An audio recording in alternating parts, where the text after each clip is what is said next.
تتقون۔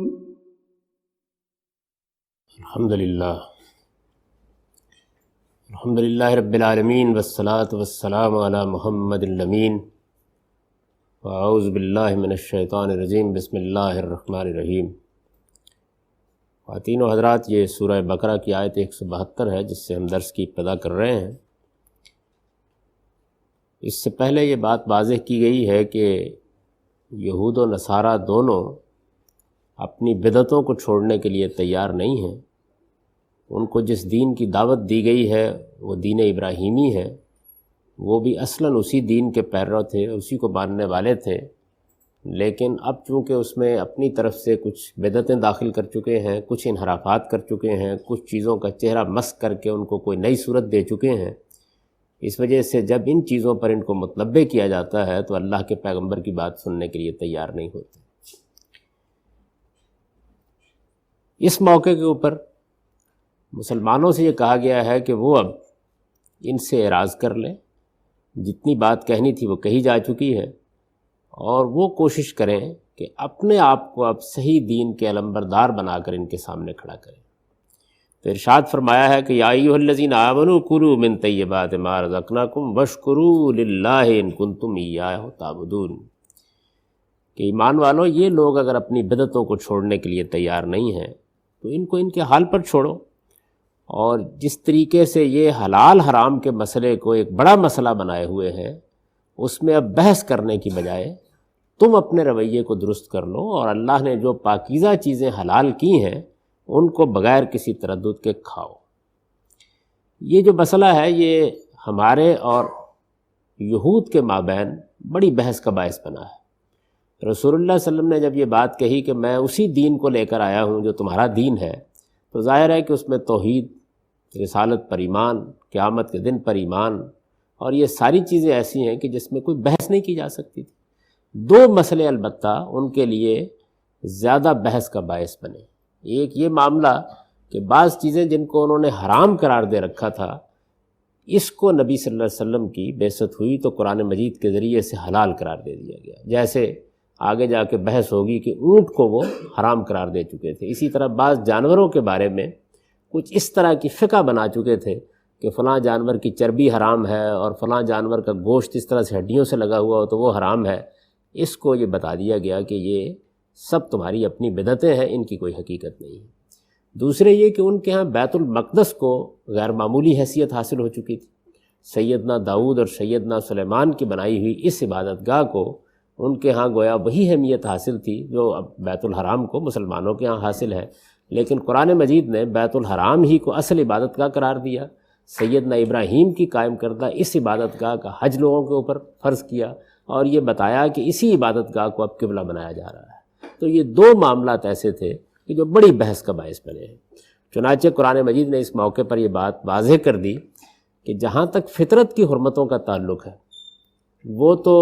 پوری دنیا میں مشترک، یعنی یہ شیر، چیتے، گدھے، سانپ، کتے، بلے،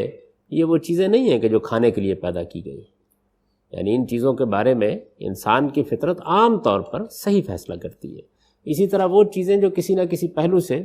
کوئی اخلاقی یا جسمانی مضرت پیدا کر دیتی ہیں، ان کے بارے میں بھی کوئی بحث نہیں ہے۔ مثال کے طور پر یہ بات کہ نشہ کی چیزیں کھانا پینا حرام ہونا چاہیے یا ممنوع ہونا چاہیے، اس کو انسانی عقل مانتی ہے۔ اس میں اگر تھوڑی بہت کوئی بحث ہوتی ہے تو وہ بحث محض خواہشات نفس کی بنیاد پر ہوتی ہے، ورنہ عام طور پر اس کو انسان کی عقل، انسان کی فطرت قبول کر لیتی ہے۔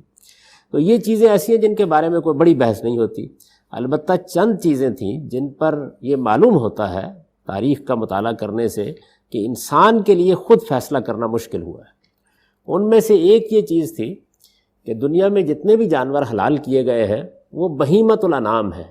یعنی وہ جانور حلال ہیں کہ جن جانوروں کو ہم درندے نہیں سمجھتے، وہ کھانے کے لیے موزوں سمجھے جاتے ہیں۔ جیسے مثال کے طور پر بھیڑ بکری ہے، جس طرح مثال کے طور پر اونٹ اونٹنی ہے، جیسے گائے بیل ہے۔ تو یہ وہ جانور ہیں کہ جن کے بارے میں یہ خیال کیا جاتا ہے کہ ان کا گوشت کھایا جا سکتا ہے، یہ طیب للطعام ہے، کھانے کے لیے موزوں ہے۔ لیکن بہت سے ایسے جانور ہیں کہ جن کے بارے میں انسانی عقل یہی ہمیشہ سے کہتی ہے اور فطرت یہی ہمیشہ سے فتویٰ دیتی ہے کہ یہ کوئی کھانے پینے کی چیزیں نہیں ہیں۔ گھوڑے گدھے بھی عام طور پر کھانے پینے کے جانور نہیں سمجھے جاتے۔ تو تو یہ چیز تو لوگوں کے ہاں معروف تھی، لیکن انہی جانوروں میں سے ایک سور بھی ہے۔ اب سور کا معاملہ یہ ہے کہ وہ اپنی جنس کے لحاظ سے یا اپنی نوع کے لحاظ سے تو بھیڑ بکری کی نوع سے، یعنی اس کو اگر آپ اس کے ماہرین سے رجوع کر کے معلوم کرنا چاہیں کہ یہ کس نوع کا جانور ہے، تو یہ اپنی اصل کے لحاظ سے کوئی درندہ نہیں ہے، لیکن اس کی کچلیاں بھی ہیں اور یہ گوشت بھی کھاتا ہے۔ تو اس کا نتیجہ یہ نکلتا ہے کہ ایک اشتباہ اس کے بارے میں پیدا ہوتا ہے کہ اس کو اب کس نوعیت کا جانور سمجھا جائے، حلال جانوروں سے الحاق کیا جائے اور پھر کھایا جائے، یا اس کو درندوں سے ملحق قرار دیا جائے اور اس کے بارے میں وہی نقطہ نظر قائم کیا جائے جو شیر چیتے کے بارے میں ہم نے قائم کر رکھا ہوا ہے۔ یہ سوال تھا، تو اس سوال کا جواب اللہ تعالیٰ نے اپنی شریعت میں یا انبیاء علیہ السلام کے ذریعے سے یہ دیا کہ اس کو درندوں ہی سے ملحق سمجھنا چاہیے اور نہیں کھانا چاہیے۔ تو اسی طرح یہ سوال پیدا ہوا کہ جن جانوروں کو اللہ تعالیٰ نے حلال کیا ہے، جیسے بھیڑ ہے، بکری ہے یا اور اس طرح کے جانور ہے،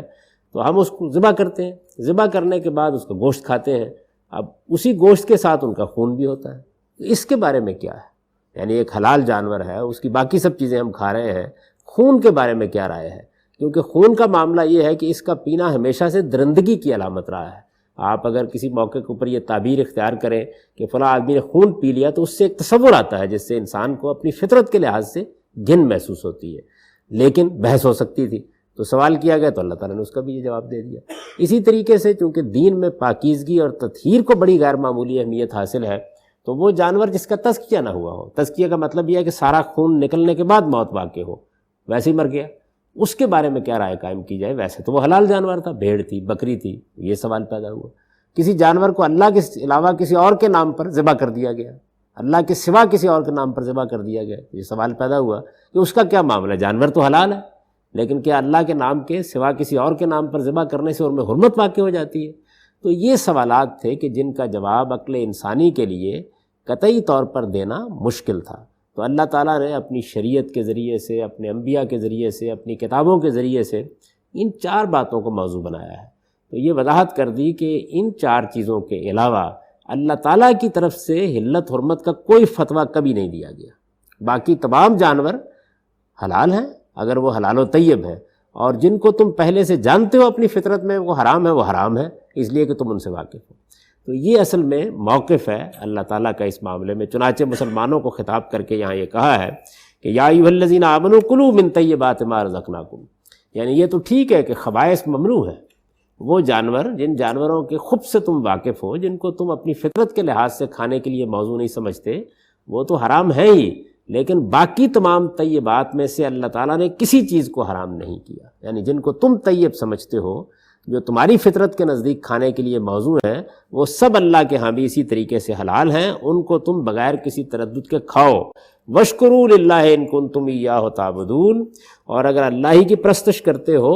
تو پھر اللہ کے شکر گزار ہو کہ اس نے ان سب چیزوں کو تمہارے لیے حلال کیا ہے اور اس طرح تمہارے لیے کوئی تنگی پیدا نہیں کی۔ انما حرم علیکم المیتۃ والدم ولحم الخنزیر وما اہل بہ لغیر اللہ، اللہ تعالیٰ نے تو اپنی طرف سے، یعنی جو چیزیں فطرت میں ممنوع ہیں وہ تو ہیں ہی،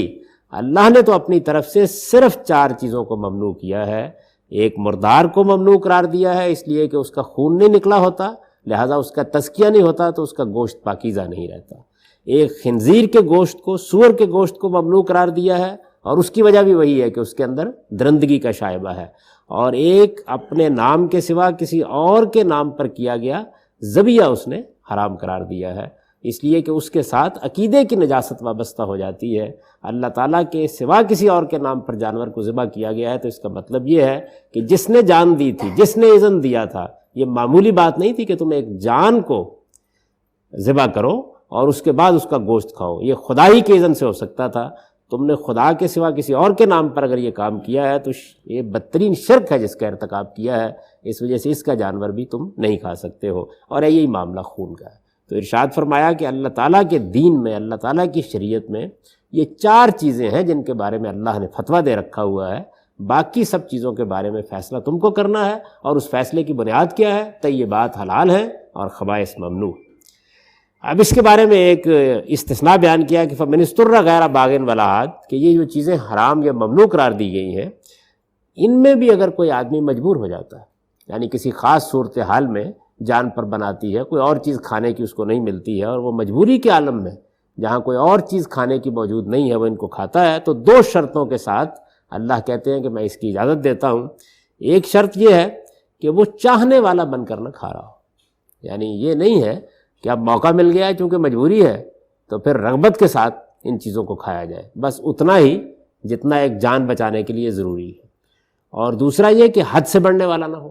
یعنی ایک تو چیز یہ ہے کہ آپ کے اندر اس کے لیے رغبت نہیں، وہی کراہت رہنی چاہیے، اور آپ جان بچانے کے لیے کھائیں، اور پھر کھائیں بھی اتنا ہی جتنا جان بچانے کی ضرورت ہے، حد سے بڑھ کر نہیں، تاکہ حرمت کا جو تصور ہے وہ راسخ رہے، اس کا شعور قائم رہے، اور انسان یہ سمجھتا رہے کہ یہ چیزیں اس کے لیے موضوع نہیں ہیں، لیکن انسان کی جان چونکہ اس سے زیادہ حرمت رکھتی ہے تو اس وجہ سے اللہ نے یہ اجازت دے دی۔ تو فرمایا فلا اسماعیل ہے، اس پر پھر کوئی گناہ نہیں ہے۔ ان اللہ غفور الرحیم، اللہ یقیناً بخشنے والا ہے، وہ سراسر رحمت ہے۔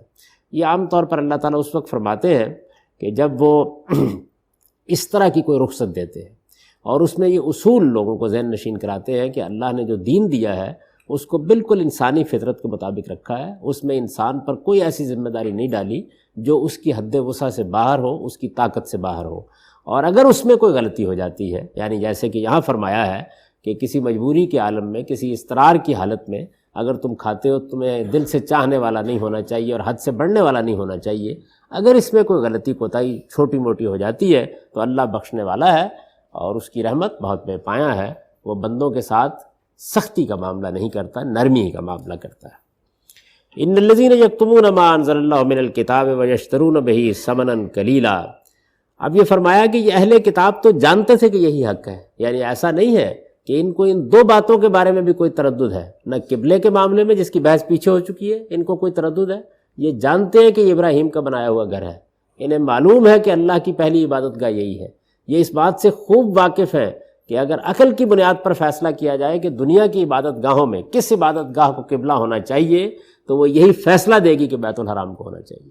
یعنی اور کوئی عبادت گاہ عقلی لحاظ سے اس کی مستحقی نہیں ہے کہ وہ اس پر ترجیح پا جائے، اس کے بعد تو کسی عبادت گاہ کا کوئی درجہ ہو سکتا ہے، لیکن اس پر ترجیح پا کے کسی عبادت گاہ کو قبلہ قرار دینا یہ عقل کی روح سے ممکن نہیں ہے۔ اس وجہ سے یہ بات تو واضح ہے اور یہ اس کو جانتے ہیں کہ یہ اہل کتاب اس بات سے واقف ہے کہ یہی حق ہے، لیکن انہوں نے اس کو چھپایا ہے،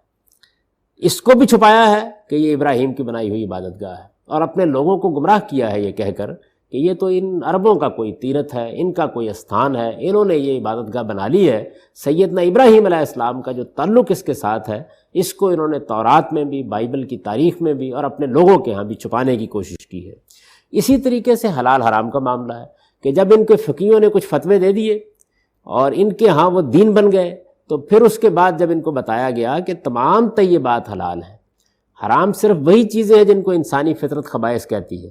یہ مسئلہ کہ کسی معاملے میں اشتباہ ہو جائے یہ صرف 4 چیزوں کے معاملے میں تھا، ان کا فتویٰ اللہ نے دے رکھا ہے، یہ تورات میں بھی اسی طرح ہے، یہ باقی کتابوں میں بھی اسی طرح ہے، اور یہ قرآن مجید میں بھی اسی طرح ہے۔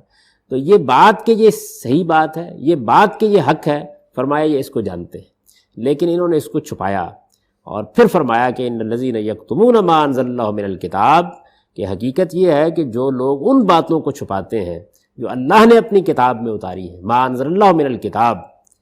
وَيَشْتَرُونَ بِهِ ثَمَنًا قَلِيلًا، اور اس کے بدلے میں دنیا کی بہت تھوڑی قیمت قبول کر لیتے ہیں۔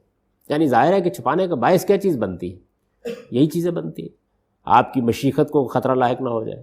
دنیا میں آپ کے وقار کو خطرہ لاحق نہ ہو جائے، آپ کے آباء و اجداد کی روایت چلی آ رہی ہے اس کو کوئی خطرہ لاحق نہ ہو جائے۔ آپ جب حق کو جانتے بوجھتے چھپاتے ہیں تو آپ کی یا تو انانیت اس کے راستے میں رکاوٹ بن رہی ہوتی ہے، اور یہ بھی ظاہر ہے کہ دنیا کی متاع حقیر ہے، یا پھر کوئی مادی فائدہ اس کے پیچھے ہوتا ہے، یا کوئی تعصب اس کے ساتھ وابستہ ہو جاتا ہے۔ تو یہ جتنی چیزیں ہیں یہ دنیا ہی کی تھوڑی قیمت ہے، اور اس کی خیر بڑی سے بڑی قیمت بھی لے لی جائے تو وہ تھوڑی ہی قیمت ہے، لیکن اس کی شناخت کو واضح کرنے کے لیے فرمایا کہ یہ لوگ دنیا کی بہت تھوڑی قیمت قبول کر لیتے ہیں اور اس کے بدلے میں حق کو چھپاتے ہیں۔ ارشاد فرمایا کہ اس کے نتیجے میں جو کچھ ان کو حاصل ہوتا ہے اولئک ما یاکلون فی بطونہم الا النار، تو یہ در حقیقت اسے اگر اپنے پیٹ میں ڈالتے ہیں تو اس کو نہیں ڈالتے، اپنے پیٹ میں آگ ہی ڈالتے ہیں، دوزخ کی آگ ہی بھرتے ہیں۔ ولا یکلمہم اللہ یوم القیامہ، قیامت کے دن نہ اللہ ان سے بات کرے گا، ولا یزکیہم، نہ ان کو پاک کرے گا، ولہم عذاب علیم، اور ان کے لیے وہاں ایک دردناک عذاب ہوگا۔ یہ تینوں چیزیں غیر معمولی اہمیت کی حامل ہیں۔ ظاہر ہے کہ وہ جگہ ہے کہ جہاں سب سے بڑھ کر آدمی کو اس کی توقع ہونی چاہیے کہ اس کو اللہ کا التفات حاصل ہو، یعنی قیامت کے دن جب سب انسان وہاں جمع ہوں گے تو اللہ تعالیٰ جن کے ساتھ شفقت سے محبت سے بات کرے گا وہ وہی لوگ ہوں گے کہ جنہوں نے یہاں اس کی فرما برداری کی ہے اور سرکشی کا رویہ اختیار نہیں کیا۔ گناہ گار بھی ہوں گے، اللہ ان پر بھی اپنا کرم فرمائے گا، لیکن یہ فرمایا کہ یہ سرکش جو حق کو جانتے بوجھتے چھوڑ رہے ہیں، جن پر بات واضح ہے اور اس کے مقابلے میں یہ ڈٹ گئے ہیں، جن کے انکار کی وجہ کوئی غلط فہمی نہیں ہے، ان لوگوں کو اللہ تعالیٰ وہاں نہ دیکھنا پسند کرے گا نہ ان کی طرف بات کرنا پسند کرے گا۔ پھر دوسری بات یہ کہی کہ یہ خیال بھی نہ کریں کہ ان کے گناہوں کی تھوڑی بہت سزا دے کر ان کو پاک کر لیا جائے گا، جیسے کہ بعض گناہ گاروں کے بارے میں قرآن مجید سے یہ معلوم ہوتا ہے کہ اللہ تعالیٰ ان کے لیے یہ پاکیزگی کا اہتمام کر کے ان کو جنت میں داخل کر دیں گے۔ فرمایا یہ اس سے بھی محروم رہیں گے، وَلَهُمْ عَذَابٌ أَلِيمٌ، اور ان کے لیے ایک دردناک عذاب ہے جو ان کا منتظر ہے۔ أُولَٰئِكَ الَّذِينَ اشْتَرَوُا الضَّلَالَةَ بِالْهُدَىٰ، اب یہ فرمایا کہ یہ وہ لوگ ہیں کہ جنہوں نے ہدایت کے بدلے گمراہی اور مغفرت کے بدلے عذاب خریدا ہے۔ أُولَٰئِكَ الَّذِينَ اشْتَرَوُا الضَّلَالَةَ بِالْهُدَىٰ وَالْعَذَابَ بِالْمَغْفِرَةِ فَمَا أَصْبَرَهُمْ عَلَى النَّارِ، اور بہت اب تعسف کے انداز میں یہ کہا کہ سو دوزخ کے معاملے میں یہ کتنے جری ہیں، یعنی ان کو معلوم ہے کہ اس کا نتیجہ کیا نکلے گا، ان کو بتا دیا گیا ہے کہ اس کا انجام کیا ہوگا، لیکن ان کی جرت کا عالم یہ ہے کہ یہ جاننے کے باوجود یہ اپنے تعصبات اور اپنی بدعتوں کو چھوڑنے کے لیے تیار نہیں۔ اولئک الذین اشتروا الضلالۃ بالہدیٰ، یعنی ایک طرف ان کے سامنے ہدایت تھی، انہوں نے ہدایت کو ایک طرف کر دیا اور گمراہی خرید لی۔ ان کو مغفرت پیش کی گئی کہ اب بھی اگر تم اپنی غلطیوں کا اعتراف کر لیتے ہو، حق واضح ہو گیا ہے، اور اس پیغمبر کی دعوت کو قبول کر لیتے ہو تو اللہ تمہارے گناہوں کو، تمہاری خطاؤں کو معاف کر دے گا۔ انہوں نے اس مغفرت کی دعوت کو چھوڑ دیا اور اس کے مقابلے میں اللہ کا عذاب خرید لیا، تو ارشاد ہوا کہ فما اصبرهم علی النار، سو دوزخ کے معاملے میں یہ کتنے جری ہے۔ ذالک بان اللہ نزل الکتاب بالحق، فرمایا کہ یہ کیوں ہوگا، یعنی حق کے واضح ہو جانے کے بعد ان لوگوں کے اوپر اللہ کا یہ عذاب کیوں آئے گا؟ اس لیے آئے گا کہ ان پر بات واضح کرنے میں کوئی کسر نہیں چھوڑی گئی۔ ذالک بان اللہ نزل الکتاب بالحق، یہ اس لیے ہوگا کہ اللہ نے اپنی یہ کتاب قول فیصل کے ساتھ اتاری ہے۔ وَإِنَّ الَّذِينَ اخْتَلَفُوا فِي الْكِتَابِ لَفِي شِقَاقٍ بَعِيدٍ، اور یہ لوگ جنہوں نے اس کتاب کے معاملے میں اختلاف کیا ہے، ان کے پاس کوئی دلیل نہیں ہے، ان کو کوئی غلط فہمی نہیں ہے۔ ارشاد ہوا لفی شقاقٍ بعید، یہ اپنی ضد میں بہت دور نکل گئے، یعنی یہ ہے اصل مسئلہ۔ اس سے یہ حقیقت سمجھنے میں مدد ملنی چاہیے کہ پروردگار نے در حقیقت جن لوگوں کو سرکشی کی بنیاد کے اوپر یہاں اتنی سخت تنبیہات کی ہیں، اور پھر ان کو بتایا ہے کہ ان کے لیے دوزخ کا دردناک عذاب ہے، اور یہ بتایا ہے کہ یہ اس میں ہمیشہ کے لیے ڈال دیے جائیں گے، اور یہ بتایا ہے کہ ان کو تھوڑی بہت سزا دے کر اللہ پاک نہیں کرے گا، یا یہ فرمایا ہے کہ ان کے ساتھ بات کرنا بھی پسند نہیں کرے گا، یہ کون لوگ ہیں، یعنی یہ کس طرح کے لوگ ہوتے ہیں، اس کو بیان کر دیا ہے۔ یعنی یہ لوگ ہوتے ہیں کہ جن پر حقیقت واضح ہو جاتی ہے، جن کے سامنے ہدایت پڑی ہوئی ہوتی ہے، جو جانتے بوجھتے محض اپنے تعصبات اور اپنی بدعتوں کے ساتھ تعلق خاطر کی وجہ سے اس کا انکار کر دیتے ہیں اور اس کو سننے ماننے کے لیے تیار نہیں ہوتے۔ ان پر جب حق واضح کر دیا جاتا ہے، اللہ اپنی کتاب اتار کے اس کے ذریعے سے بات واضح کر دیتا ہے، تو ارشاد فرمایا کہ اس کے بعد یہ چونکہ اپنی ضد میں بہت دور نکل گئے ہوتے ہیں، بات سننے کے لیے تیار نہیں ہوتے، یہ باعث ہے، یہ وجہ ہے کہ اللہ ان کو یہ عذاب دے گا۔ ظاہر ہے کہ یہ سوال پیدا ہوتا ہے جب آدمی سنتا ہے کہ اللہ تعالیٰ نے ایک دوزخ بنا رکھی ہوئی ہے اور اس دوزخ میں وہ ان مجرموں کو ڈال دے گا، تو پھر یہ سوال پیدا ہوتا ہے کہ اتنی سخت سزا کیوں دی جائے گی؟ انسان کو غلطی لگ سکتی ہے، اس تک بات نہیں پہنچی، وہ کسی غلط فہمی کا شکار ہو سکتا ہے، تو یہ اس کا جواب دیا ہے اور یہ بتایا ہے کہ نہیں، جس کو غلطی لگی ہوئی ہے اللہ اس کی غلطی کو دور کرنے کے اسباب پیدا کرے گا،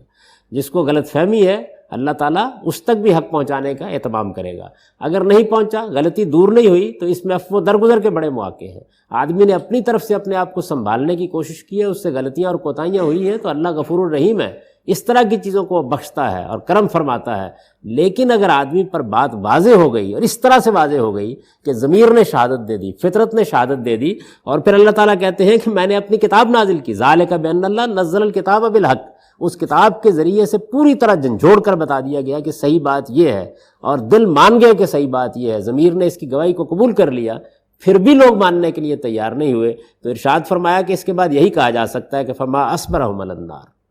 یعنی پھر تو اس کا مطلب یہ ہے کہ دوزخ کو سامنے دیکھ کر اپنے آپ کو مستحق مان کر یہ لوگ اس کو قبول کرنے کے لیے بڑی جرت کے ساتھ تیار ہو گئے، اس کے سوا کوئی اور چیز نہیں ہے۔ چنانچہ ان کا انجام بھی پھر یہی ہوگا، اللہ نہ ان کے ساتھ بات کرنا پسند کرے گا، نہ ان کو پاک کرے گا، نہ یہ دوزخ سے کبھی نکل سکیں گے، اس لیے کہ اپنی ضد میں یہ بہت دور نکل گئے ہیں۔ ان الذین اختلفوا فی الکتاب لفی شقاق بعید۔ اب اس کے بعد پھر وہ آیت آتی ہے کہ جس کے ذریعے سے گویا اس سارے رویے پر تبصرہ کر کے دین کی حقیقت واضح کی گئی ہے۔ اب تک جتنی بات پیچھے چل رہی تھی وہ بات یہ تھی کہ کچھ ریچولز ہیں، کچھ بدعات ہیں، کچھ فقہی معاملات ہیں جو اصل میں اختلاف کا باعث بن گئے ہیں، اور عام طور پر اب دیکھتے ہیں کہ یہی چیزیں ہوتی ہیں کہ جن کے اوپر مورچہ لگ جاتا ہے اور مذہبی لوگ ایک دوسرے کی تکفیر کرنا شروع کر دیتے ہیں۔ تو یہ بتا دیا گیا کہ حقیقی ایمان کیا ہے، حقیقی عمل صالح کیا ہے، سچا دین کیا ہے، صحیح چیز کیا ہے جس کو پیغمبر پیش کر رہے ہیں، یہ بتا دیا گیا۔ اب اس کا خلاصہ کیا، فرمایا کہ انہوں نے جو بحثیں چھیڑی ہیں یہ 2-3 یہ حرام حلال کی چیزیں ہیں جن کی بحث چھیڑ دی ہے، یا قبلے کے بارے میں بحث ہو رہی ہے کہ مشرق ہونا چاہیے یا مغرب ہونا چاہیے، بیت المقدس ہونا چاہیے یا بیت الحرام ہونا چاہیے۔ تو پھر فرمایا کہ لیس البر ان تولوا وجوہکم قبل المشرق والمغرب، کہ یہ تم سمجھتے ہو کہ اللہ سے وفا کا حق مذہب کی 2-4 رسمیں پوری کر دینے سے ادا ہو جایا کرتا ہے، ایسی بات نہیں ہے۔ تمہیں معلوم ہونا چاہیے کہ اللہ کے ساتھ وفاداری صرف یہ نہیں ہے کہ تم نے نماز میں اپنا رخ مشرق کی طرف کر لیا یا مغرب کی طرف کر لیا، وَلَٰكِنَّ الْبِرَّ مَنْ آمَنَ بِاللَّهِ، اور ہم تمہیں بتاتے ہیں کہ نیکی کیا ہے، یہ تم کو بتاتے ہیں کہ حق کیا ہے، یہ بتاتے ہیں کہ خیر کیا ہے، یہ بتاتے ہیں کہ وفا کا حق کیسے ادا ہوتا ہے۔ تو ارشاد فرمایا کہ وفاداری تو اس کی وفاداری ہے جو پورے دل سے اللہ کو مانے، وَلَٰكِنَّ الْبِرَّ مَنْ آمَنَ بِاللَّهِ وَالْيَوْمِ الْآخِرِ، اور قیامت کے دن پر ایمان لائے کہ مجھے ایک دن اپنے پروردگار کے سامنے جواب دہ ہونا ہے، وَالْمَلَائِكَةِ وَالْكِتَابِ وَالنَّبِيِّينَ، اور اس بات کو مانے کہ اللہ نے اپنا پیغام اپنے فرشتوں کے ذریعے سے پہنچایا ہے، اور اللہ نے اپنی کتابوں کے ذریعے سے حق کو واضح کیا ہے، اور اپنے نبیوں کے ذریعے سے حقیقت ہم پر واضح کی ہے۔ وَآتَ الْمَالَ عَلَىٰ حُبِّهِ ذَوِي الْقُرْبَىٰ وَالْيَتَامَىٰ وَالْمَسَاكِينِ، اور جو مال اللہ نے اس کو دیا ہے اس کو مال کی محبت کے باوجود اپنے رشتہ داروں پر خرچ کرے، اور وفاداری ان کی وفاداری ہے کہ عہد کر بیٹھیں، وعدہ کر بیٹھیں تو اس کو پورا کریں۔ وَالصَّابِرِينَ فِي الْبَأْسَاءِ وَالضَّرَّاءِ وَحِينَ الْبَأْسِ، اور صبر کرنے والے بیماری میں بھی، جنگ کے حالات میں بھی، غربت میں بھی۔ اولئک الذین صدقوا، فرمایا کہ یہ لوگ ہیں جو اللہ کے ساتھ اپنے وعدے میں سچے ثابت ہوئے، وَأُولَٰئِکَ هُمُ الْمُتَّقُونَ، اور حقیقی پرہیزگار بھی یہی۔ یہ آیہ بر ہے قرآن مجید کی، نیکی کی حقیقت کو اس میں واضح کیا گیا ہے، اور گویا اس ساری سورہ میں اب تک جو بحث ہوئی ہے اس کے اوپر ایک جامع تبصرہ کر دیا گیا ہے، یعنی یہ بتا دیا گیا ہے کہ بہت بحث ہو گئی، کبھی قبلے پر ہو گئی، کبھی اونٹ کی حرمت پر ہو گئی، کبھی چربی کی حلت پر ہو گئی، یہ کوئی چیزیں نہیں، یہ رسمیں جو تم سمجھتے ہو اور یہ اوپر کی چند شرعی چیزیں جو تم خیال کرتے ہو، اور یہ فقہی فتوے تم سمجھتے ہو کہ تمہیں جنت میں لے جانے کا باعث بن جائیں گے، ان کی کوئی تھوڑی بہت اہمیت ہوگی، لیکن یہ نیکی اور وفاداری نہیں ہے۔ حقیقی نیکی یہ ہے کہ تمہارے ایمان کا حال کیا ہے، یعنی واقعی مانا ہے اللہ کو۔ یہاں اصل میں ایمان وہ زیر بحث نہیں ہے کہ جو ایک آدمی کو مسلمان قرار دینے کے لیے ہوتا ہے، یعنی دل میں مانا ہے پروردگار کو۔ حقیقی ایمان ہے کہ ایک دن اپنے خدا کے سامنے جواب دہ ہونا ہے جا کر، اور پھر اس کے بعد اللہ کی جو ہدایت آئی ہے اس کے بارے میں کیا رویہ اختیار کیا ہے۔ حق واضح ہو گیا، معلوم ہو گیا کہ خدا نے اپنی کتابوں کے ذریعے سے اس کو واضح کیا ہے، کیا رویہ اختیار کیا، اور پھر اس کے بعد یہ بتایا ہے کہ انسان کا جو اخلاقی وجود ہے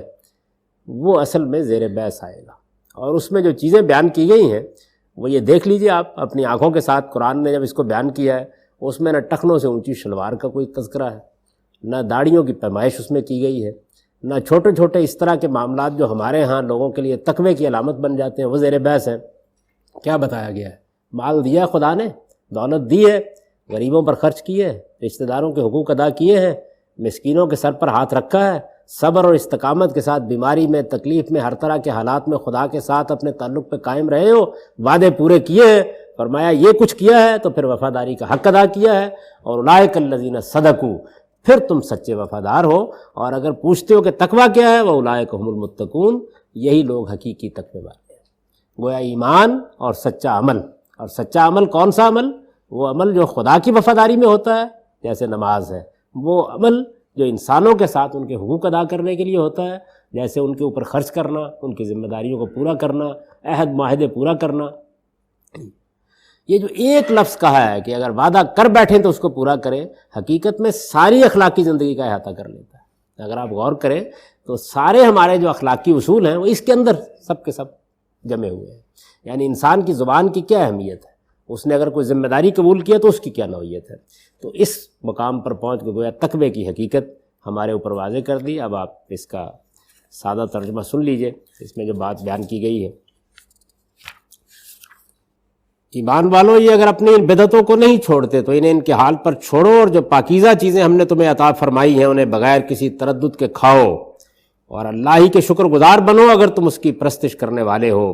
اس نے تو تمہارے لیے صرف مردار اور خون اور سور کا گوشت اور غیر اللہ کے نام کا ذبیحہ حرام ٹھہرایا ہے۔ اس پر بھی جو مجبور ہو جائے اس طرح کہ نہ چاہنے والا ہو نہ حد سے بڑھنے والا تو اس پر کوئی گناہ نہیں۔ اللہ یقیناً بخشنے والا ہے، وہ سراسر رحمت ہے۔ یہ اہل کتاب تو جانتے تھے کہ یہی حق ہے، لیکن انہوں نے اسے چھپایا۔ حقیقت یہ ہے کہ جو لوگ ان باتوں کو چھپاتے ہیں جو اللہ نے اپنی کتاب میں اتاری ہے اور اس کے بدلے میں دنیا کی بہت تھوڑی قیمت قبول کر لیتے ہیں، وہ اپنے پیٹ میں صرف دوزخ کی آگ بھرتے ہیں۔ قیامت کے دن اللہ نہ ان سے بات کرے گا نہ انہیں پاکیزہ بنائے گا، اور ان کے لیے وہاں ایک دردناک عذاب مقرر ہے۔ یہی لوگ ہیں جنہوں نے ہدایت کے بدلے گمراہی اور مغفرت کے بدلے عذاب خریدا ہے۔ سو دوزخ کے معاملے میں یہ کتنے جری ہیں۔ یہ اس لیے ہوگا کہ اللہ نے اپنی یہ کتاب قول فیصل کے ساتھ اتاری ہے، اور یہ لوگ جنہوں نے اس کتاب کے معاملے میں اختلاف کیا ہے یہ اپنی ضد میں بہت دور نکل گئے ہیں۔ یہ سمجھتے ہیں کہ اللہ سے وفا کا حق مذہب کی کچھ رسمیں پوری کر دینے سے ادا ہو جاتا ہے۔ تمہیں معلوم ہونا چاہیے کہ اللہ کے ساتھ وفاداری صرف یہ نہیں کہ تم نے نماز میں اپنا رخ مشرق یا مغرب کی طرف کر لیا، بلکہ وفاداری تو ان کی وفاداری ہے جو پورے دل سے اللہ کو مانے اور قیامت کے دن کو مانے اور اللہ کے فرشتوں کو مانے اور اس کی کتابوں کو مانے اور اس کے نبیوں کو مانے، اور مال کی محبت کے باوجود اسے قرابت مندوں، یتیموں، مسکینوں، مسافروں اور مانگنے والوں پر اور لوگوں کی گردنیں چھڑانے میں خرچ کریں، اور نماز کا اہتمام کریں اور زکوٰۃ ادا کریں، اور ان کی ہے کہ جب عہد کر بیٹھیں تو اسے اپنے عہد کو پورا کرنے والے ہوں، اور بالخصوص ان کی جو تنگی اور بیماری میں اور جنگ کے موقع پر ثابت قدم رہنے والے ہوں۔ یہی ہیں جو اللہ کے ساتھ اپنے عہد وفا میں سچے ہیں، اور یہی ہیں جو فی الواقع پرہیزگار ہیں۔ اقول قولی ھذا۔